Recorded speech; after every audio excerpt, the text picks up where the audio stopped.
Morning, everybody. I'd like to call this meeting to order. We'll start out with a roll call Dick Pufall, here. Mike Berlin, Here. Clarence Campbell, Here. Bill Metzinger, Here. Martin Vitek, Here. Next, we need a motion to approve the agenda.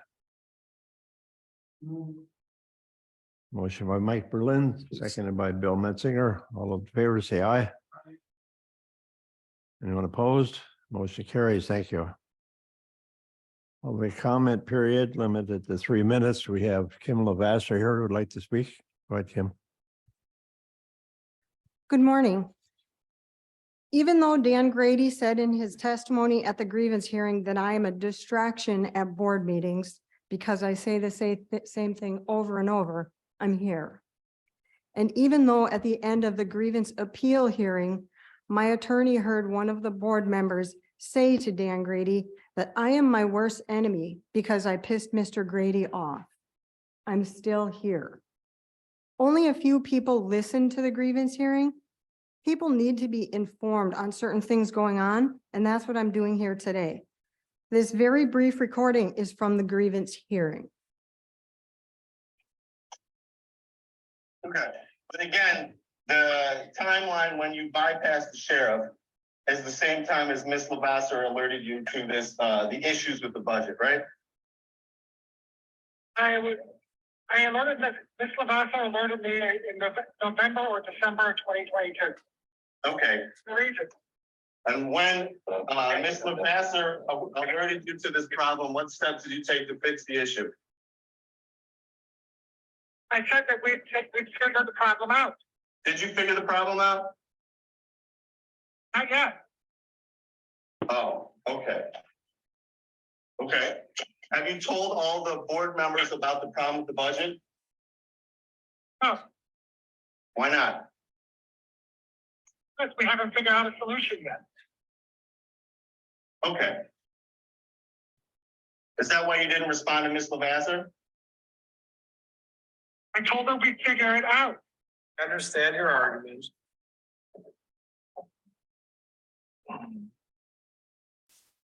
You get that there's an issue with the budget is brought to Mr. Grady's attention by Ms. Lavasser. There's no solution.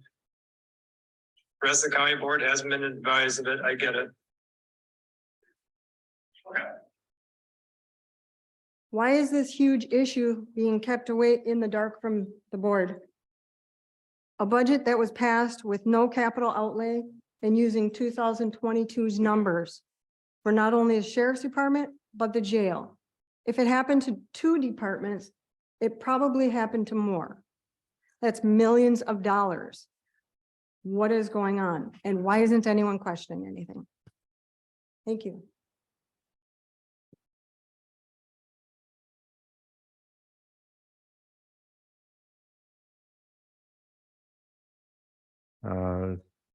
Any public online? Nobody online that wants to speak, no public. All right, we'll move right along then.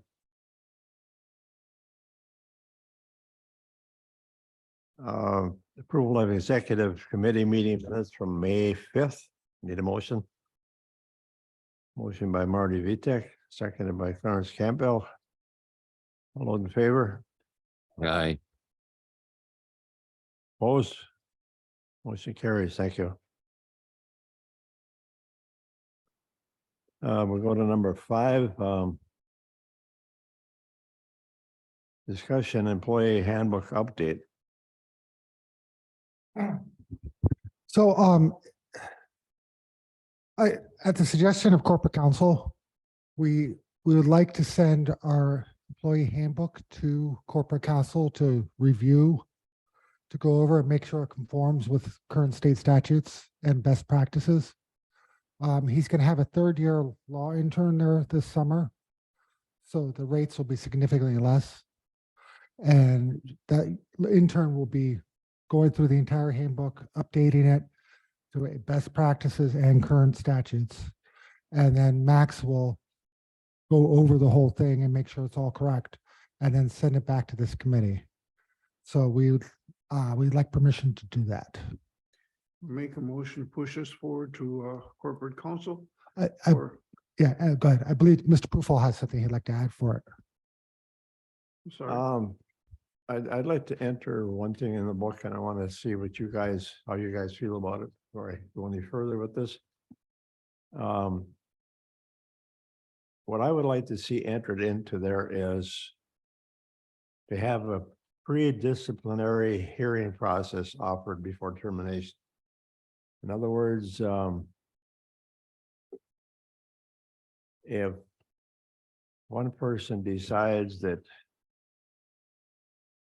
someone should be terminated, it should be taken before a group before that becomes final. That's just my idea of it, be it the executive committee or whatever. If you don't agree with that, we'll drop it. And if you do agree with that, we'll take it further. Bill, Where would you put this? What page about? pardon? What page would that I be? don't know.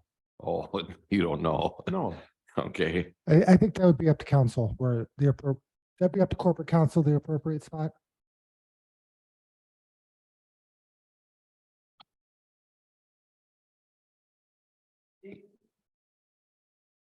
yeah, I would like to see your suggestion added to the hand. thank you. Anybody else, Bill? The executive committee is the personnel committee. Yeah. So I think if it does pass and stuff, then it should be directed that that committee be responsible for it. So I think that should be in there. So it's spelled out which committee is and if there's some instance, then they should, if the I would say the boss or whoever, the person in charge, immediately fires a person, then I think they should be given like a leave of absence or something that should be called. It shouldn't be terminated immediately. It should be suspension or something without pay or until the executive committee decides on the action.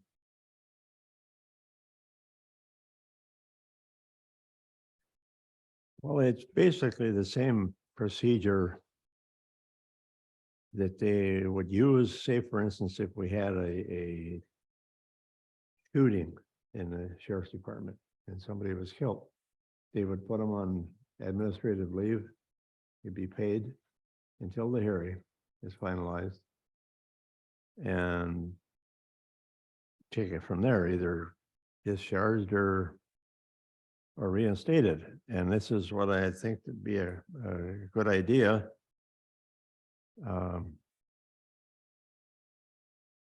I gotta have some more feedback from you guys, or yes or no, you think it's a good idea or whatever. This I just came up with, and I think it's a fair way to go, but Well, this is Mike. I agree. But the question I have, and I'm not sure where to ask this question is, does the sheriff department operate on a different set of rules than these here, this handbook?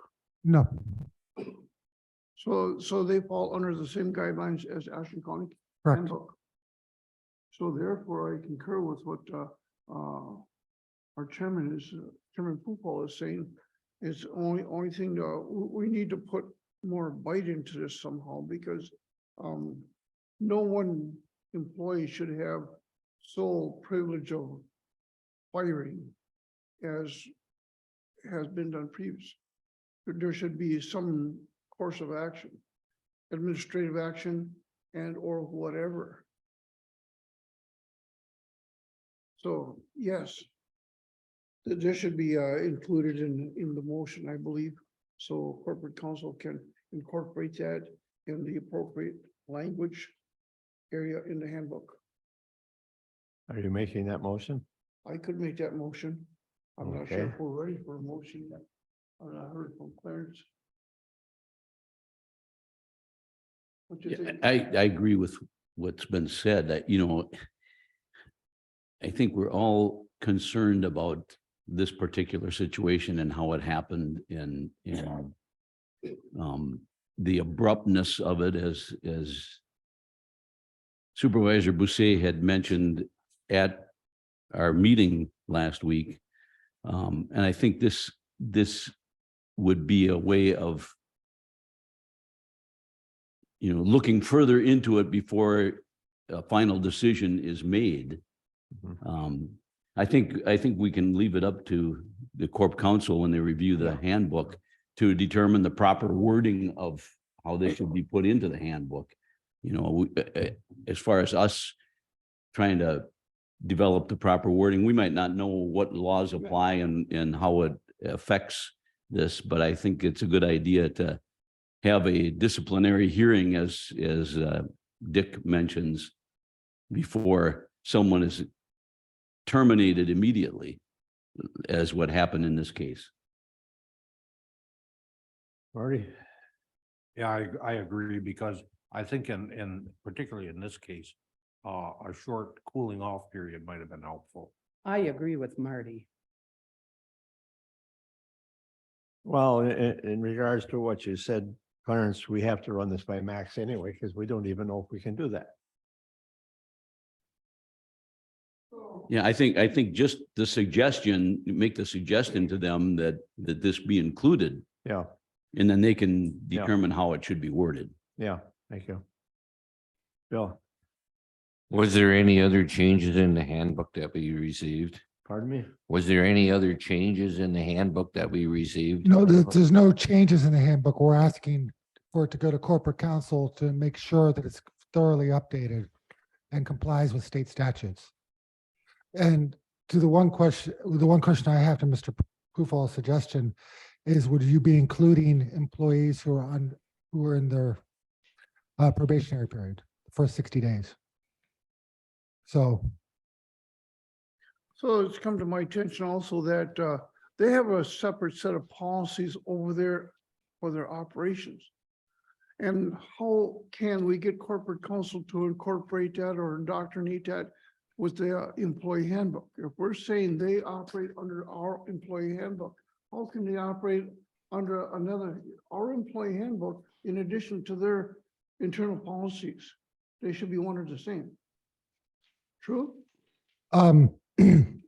but generally, yes.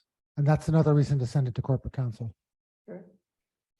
So can we get their policies incorporated in our handbook as well? Yeah, we can send their policies to corp counsel also. I'm not sure how many of our board members are aware that they have another set of policies or operation policies over there than this handbook. So Right. if we have one, it should be one. Right, they're gonna have separate operational policies for some things, just like highway is gonna have separate operational policies for some things because of the nature of the departments. But as far as how employees are, all the rules governing employees, everybody should be covered in that handbook. Thank you. We have a motion on the floor. Yeah, we have a motion on the floor. Wait, excuse me. We already had a motion on the floor by Bill Metzinger to send this to Corp Counsel. So I don't know if he's amending it. It was actually Mr. Berlin that made the initial. Right. No, Bill Metzinger made one first and then Mike Berlin made one after. I would withdraw mine. Because I don't remember what it was. Mr. Berlin, would you like to withdraw yours and start over to make it clean? Yes. Mike withdraws his motion so we can start this over. Thank you. Now, if somebody would like to make a cleaner motion.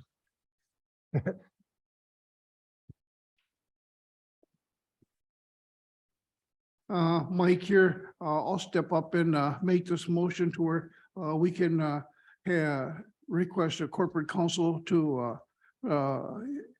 go over our handbook and include the predetermination in our handbook and also include the separate policies, separate operational policies that the jail currently or the sheriff's department currently uses so that we have one policy?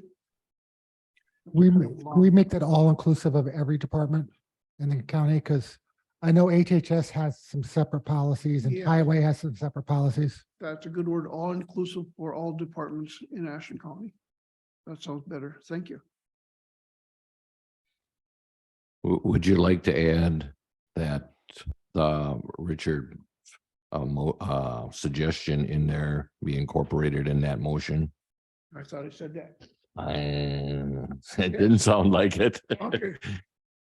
And Just- yes, I add the component that Dick had mentioned of the, I have a note here, the predetermination prior to termination review in this handbook. I would, What?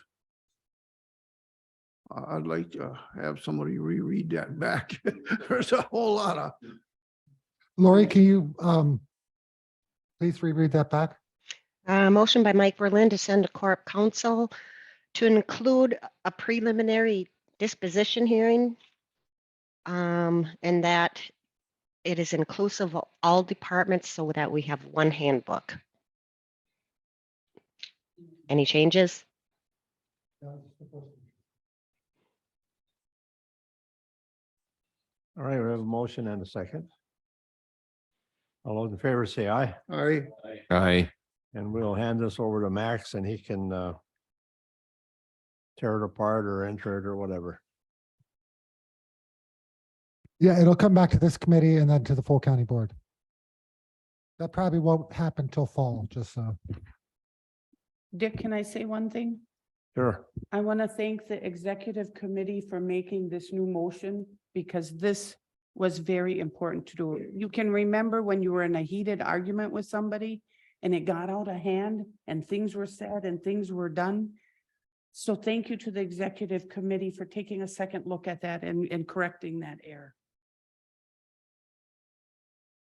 Thank you. Okay.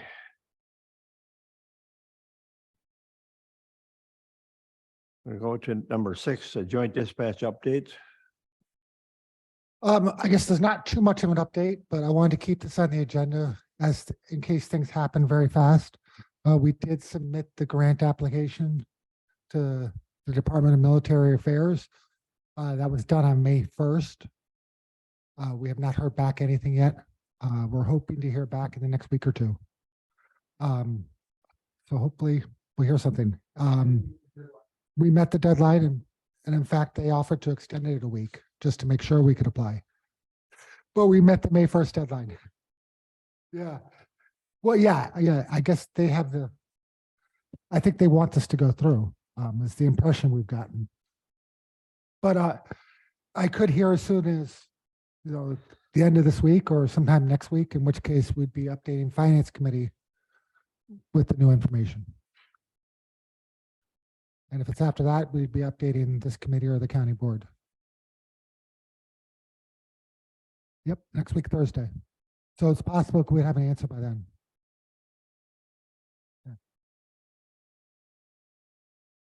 that all you have on that? Yep. Okay, we'll move to number 7, discussion and action, assessing climate and weather risk opportunities.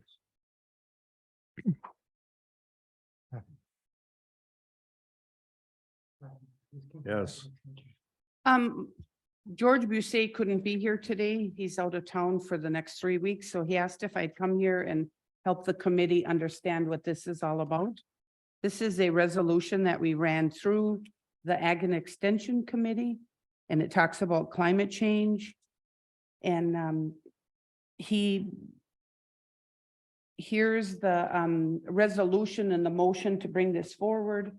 And it's basically a thing to keep the department heads, maybe Dan, you can help me, to keep the department's heads, keep this issue on the up in front and center, that the climate change through the directors. Yeah, the goal is to have each department make a report every year, how climate change is affecting that department. So, Thank you. I'll pick on highway because they're the easiest to, for this one. With the great snow melt we had this year and with torrential rains that we've had in past years, highway gets flooded. We saw State Highway 167, I think. 69 down by Tyler Forks get flooded this year because of the snow melt. Well, so that means that highway is going to have to look at when they're doing new construction, do they build bigger culverts to stop all the flooding from everywhere and keeping the roads safe? HHS could see an uptick in pathogens because warmer weather means bacteria grow better, viruses grow easier. Land conservation can see more wetland remediation needing to be done because of flooding. So I guess from what and please correct me if I'm wrong, Kathy. Yeah. And I believe George is on the line too. The goal is to have every department report how climate change is affecting them and what actions they think the county board should take to help mitigate those effects. And climate change could go either way, as we know. Richard, No, will this be brought to the full county board? Yes. Okay, what does it say in writing on the bottom of this? There's some writing down there. What does that read? Which one are you looking? Oh, does she, Agenda does she item stuff. interpret Chinese? Pardon me? Does she interpret Chinese? And Mr. Bisset, are you available to speak? I don't know what language that's in. I think it says next Expo 2 speakers. So at the next Expo for maybe senior citizens, this would be on the agenda for Schwamigan, something Expo 2. Is George there that he could, this is his notes. Yeah, he's Mr. Bisset. That's your interpretation. I'm trying my best. I'm sorry, I can't read it myself. You see that? To me, it looks like next, and then the next word would be Schwamigan in abbreviation. The third word, I'm guessing, and then Expo 2 speaker. Anyhow, what the Ag and Extension Committee put out is typed. And so if you want to make an approval, you can base it on the typed language.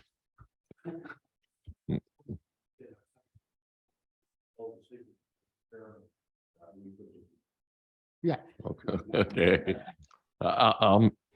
Bill, I would make a motion that we bring this to the county board. Thank you. Clarence, Please make sure you use microphones. Use mine. There. Mr. Campbell seconded. Thank all you. right, we have a motion by Bill Metzinger and a second by Clarence Campbell to move this on to the full county board. Assessing climate and weather risk opportunities. Right? All those in favor say aye. I, Anyone opposed? Aye. Motion carries. Thank you. Thank you, guys. Go to number 8. Add Chief Deputy Nate Deligan as signer of Superior Community Credit Union SCCU account. Currently, the only signers on this count are the treasurer and the board chair. So we need somebody in the jail who can sign as needed. was the other chief deputy allowed to sign? No, he wasn't, but that the change in policies happened when he was sheriff-elect. And so we just need another body to sign, another person to sign it. So the chief deputy is in charge of the jail in general. So that's why we chose him. We can remove him at a certain point. This is Marty Vitek. I move we approve that. Motion by Marty Vitek to approve that appointment. Do we have a second?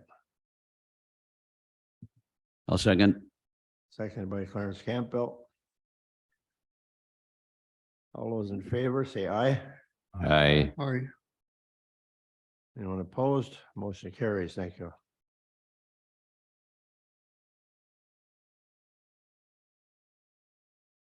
We go to number 9, abandoned property ordinance.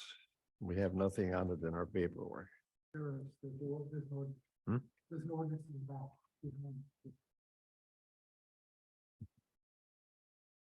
Oh, excuse me.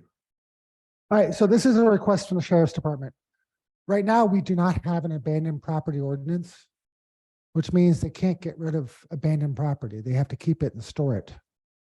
So the storage is filling up and up and up and up, and they're kind of running out of space now. So they would like an ordinance where they can dispose of properly abandoned property. And this ordinance too would go to the county board. Dick, is this property owned by the county or is it by people that the sheriff's department collects it from? It's owned by the public that abandoned the property. So this is personal property? Personal property that's been abandoned, yes. I think that should be somehow or another worded in there. So it, because when you say property, It actually, it says under section 2C, it describes personal property. This is Mike over here. The question I have is, if we're looking to adopt an ordinance, I don't have no paper. What is the ordinance? It's in your packets right after the last item. Oh, that's next. Okay, thank you. I'm sorry. So yeah, section A, 2A describes may dispose of personal property abandoned.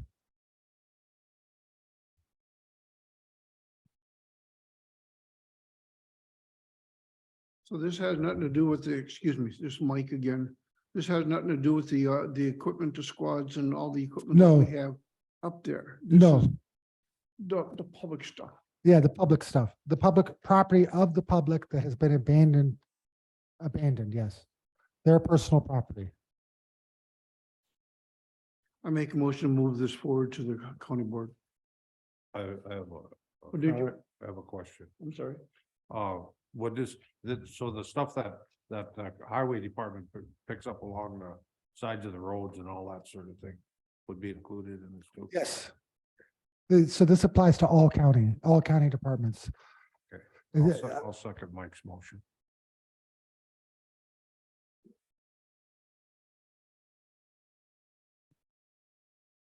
We have a motion on the table to advance this to the county board. Do we have a second? Gary Mertig wants. Seconded it? Okay. Seconded by Marty Vitek. All those in favor, say aye. I believe Supervisor Mertig had a question. He had his hands up. Who? Supervisor Mertig had his hands up. Yeah, Chairman Pufall, can you hear me? Okay, just a brief explanation of some of the personal property. A few years ago, we had somebody deceased that abandoned like a motorcycle. The sheriff's department obtained that property and there's no place to take it. That's one of these items that, among multiple other things that the sheriff's department might have in storage, it's been there for 4 years or more. Those are the types of things that they're trying to figure out if they can get rid of.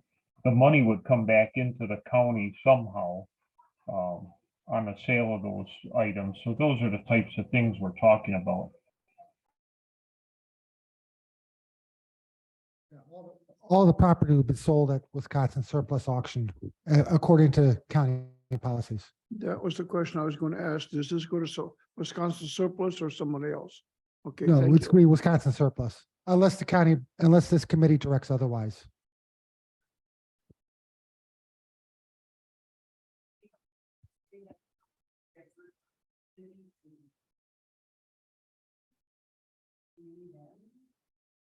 We wouldn't put it up for auction then.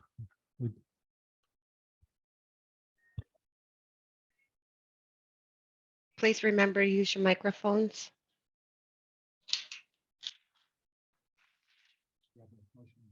Yeah, we have a motion and a second on the table to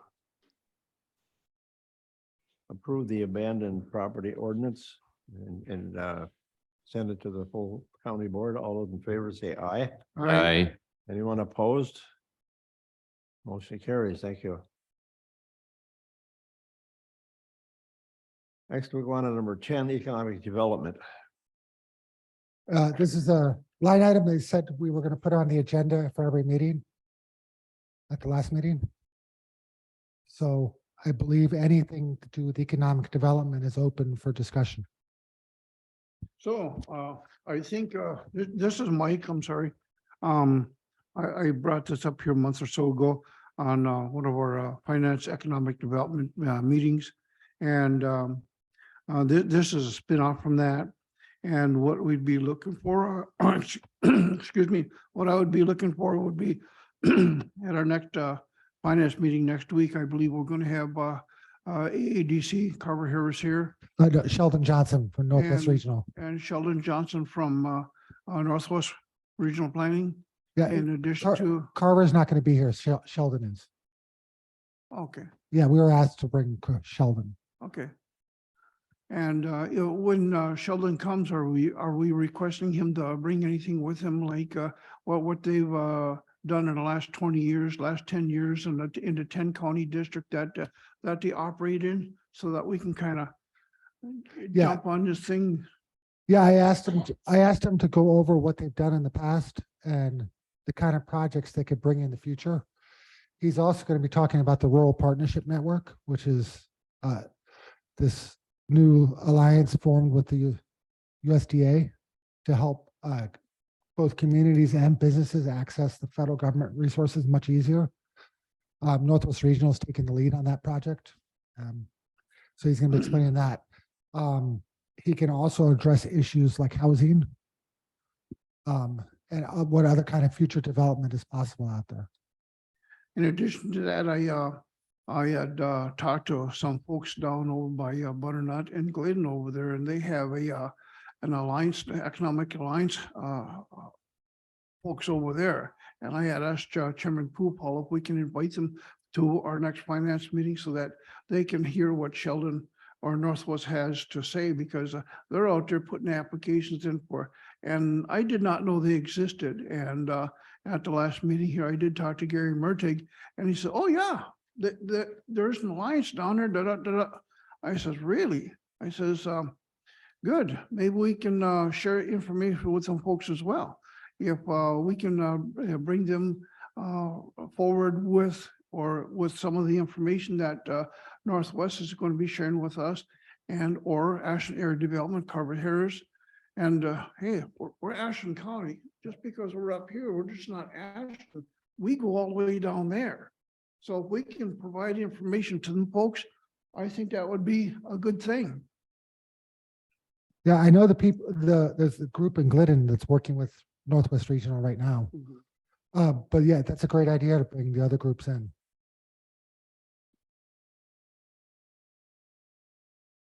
Okay. Yes, yeah.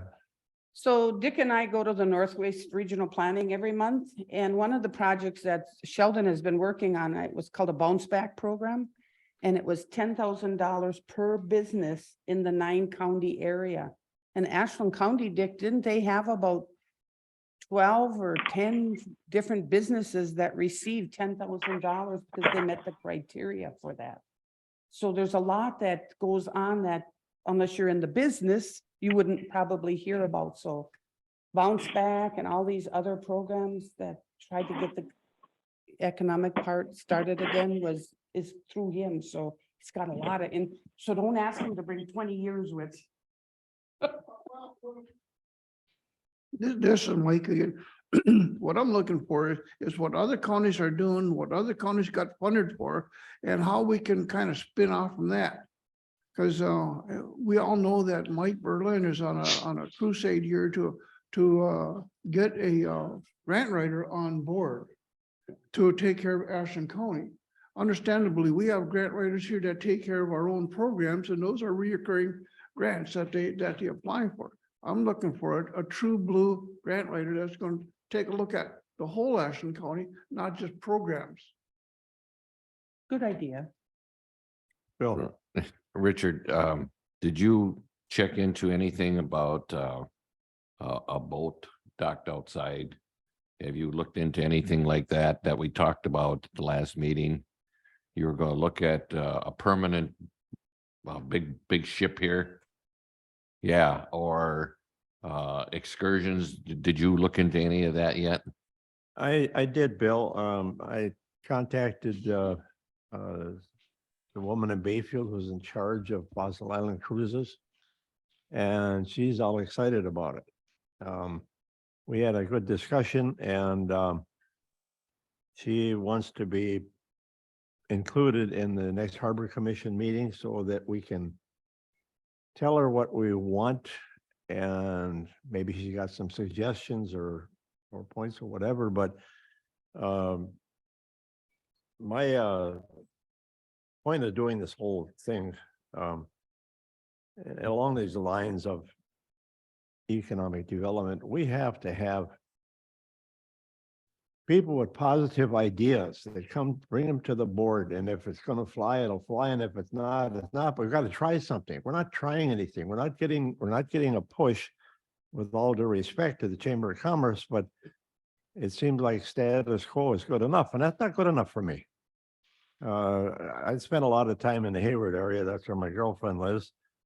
And that place is unbelievable. Of course, they got the lakes, the resorts and all that kind of stuff, and the summer people. But I don't care if you go down the street in December. Streets full of people. I don't understand that. And we have just as much to offer here, and maybe even more, because of the unique location of Ashland. We're on Lake Superior, for God's sakes. We have to take advantage of that. And Bill, as long as we're talking about the chip thing that I had proposed pre-COVID, well, it got put on the side burner over COVID because nobody was interested in anything at that time except staying alive.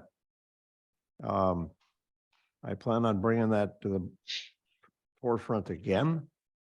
One of the reasons why it didn't really take off is I proposed that the ship be docked at the ore dock. Makes sense to me.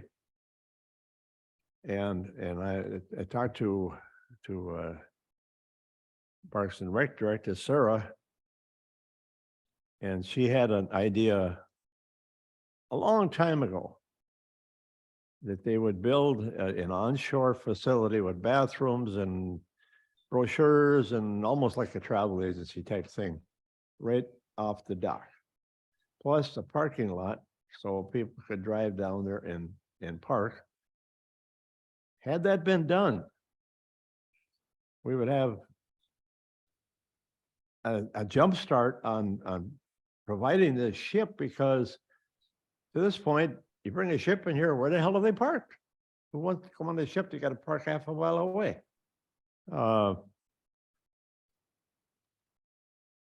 It's kind of a personal thing why this didn't go any further with the city, because Sarah Hudson we haven't seen eye to eye for years. And one of the reasons being that the money that was given to the trust fund, maintenance of the ore dock, has been systematically pilfered out for doing this and doing that, and has nothing to do with any sort of economic development of the ore dock. And now, had she agreed to spend that money and build her original idea of the onshore stuff that would pretty much predate or whatever what you're going to do on the dock, and make an opportunity for people to be able to park and do something on the dock, like when they have those concerts down there. She kind of swept that under the table and decided to put $1 million into a walkway to the end of the Ordock. So I'm not going to go on any further with this because it's so distracting. Imagine the money we could have put into that onshore facility with $1 million. Yes, Bill. I hope that when you go to the Harbor Committee, that you get the message across that the executive committee is interested in promoting this, and if there's something that we can do, you know, I feel it's a very good idea, and I think that's one of your best ideas that you've ever come up with. And I just, you know, but I think we should go on record, or maybe the finance committee, that, you know, we would help. So, but if everybody just passes the buck, nothing ever gets done. And I agree with you wholeheartedly that something should have been done, but it's not too late. The lake is still here. And if somehow or another we can get a ship, you know, I'd be all in favor of it. Thank you. When I brought this up before, the guidelines that they have to make an application for the chip and everything is you have to have local approval. So I brought it to the county board and it was approved at the county board level. I brought it to city council. It was approved at the city council level. And I took it to the Chamber of Commerce and it was approved at the Chamber of Commerce level. Not their approval wasn't formal. I'd have to go back and do that again. The reason being that apparently it wasn't on the agenda to approve something like that. But the mindset of those people that were at the chamber meeting is it's a good idea. And if you think about it, there's nothing within probably 1,500 miles of here that would be that kind of an attraction. I mean, you can go to, well, they probably have ships like that in Chicago, but that's 500 miles away. I think for the upper Midwest, you get the traffic out of Minneapolis here. And my vision of the whole thing, if that went through, my intent was to make that a historical national monument in, I guess, in paying tribute to Admiral Lay, who graduated from high school here. And that's a big item. And if that happens, and it's a national historical monument, then the federal money will roll in. Then we'll wind up with a hotel overlooking that ship and maybe can actually do something with the Ordock. Anyway, that's my idea, and whether it'll ever happen, I don't know, but I'm not going to give up. I'd just like to see if we could kind of get Chance Green involved. He was, you know, I see they could have been, you know, we went on that tour of the highways and, you know, he was involved, and, you know, maybe if we can get some politicians involved, maybe that would just be a step closer, you know. Well, I had politicians involved before. And of course, now the picture's changed a little bit. I will say I'm pleasantly surprised at so far what he's doing. We have to put the parties aside. And what are you doing for Northern Wisconsin? And I think Dan can attest to the fact that he's actually working with us and trying to help us out. And we had a little tour with the highway committee, and he was there, and I was impressed to see him there. I knew him from when he was involved with the water department, and that side of his personality never came out. He never got up and talked before the city council, or he was kind of shy, withdrawn, whatever. He's not that way anymore. And I appreciate that. I think, yeah, that's a good idea. And when I was trying to do this before, I had the state involved. I had Tammy Baldwin's office involved and they were all excited about it. So it's not like I haven't been doing anything on it. So, yeah, I would like to get it up and running again, and I think what I'm going to do is turn it over to Pat Kenny because of the fact that he was on the same type of ship that we're trying to get. So if we ever got it, he knows the ship from one end to the other. And Comment? Comment? oh, yes, George. Hi, George Busey. Sorry, I was not smart enough to unmute myself earlier on. I just want to make sure everybody's aware that, Viking is unable to come into Bayfield this summer because they have a problem with the Jones Act. It's a federal act. It says that a foreign-owned ship coming into the U.S. port and then going to Thunder Bay can't come back into a U.S. port. So we do have a federal issue depending on the shipping, the passenger line that would come into Ashland. Just want to point that out. That's Nice, a Tammy George. Baldwin issue.